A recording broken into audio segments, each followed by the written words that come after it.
अगर नर्क का डर निकल जाए और स्वर्ग का लालच निकल जाए तो क्या तुम मंदिर जाओगे?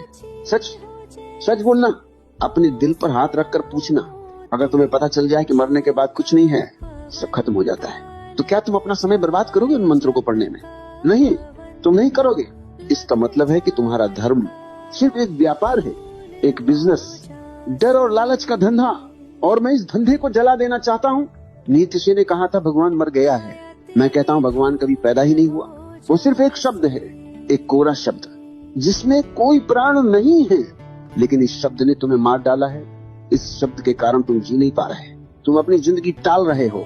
तुम सोच रहे हो असली मजा तो मरने के बाद आएगा, स्वर्ग में। मूर्खता की हद है।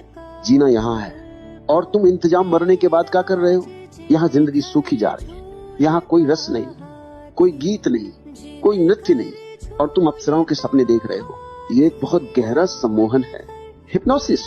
तुम्हें सम्मोहित कर दिया गया है। मैं तुम्हारी नींद तोड़ना चाहता हूँ। जागो, भगवान नहीं है। इस सत्य को स्वीकार करना बहुत हिम्मत का काम है, ये वीरों का काम है। क्योंकि जैसे ही तुम स्वीकार करते हो कि भगवान नहीं है, अचानक सारी जिम्मेदारी तुम्हारे ऊपर आ जाती है। Total responsibility. अब तुम किसी और को दोष नहीं दे सकते।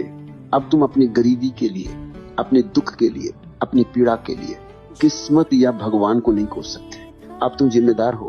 तुम ही अपने जीवन के रचयिता हो, तुम ही अपने स्वर्ग हो और तुम ही अपने नरक हो। ये स्वतंत्रता, ये फ्रीडम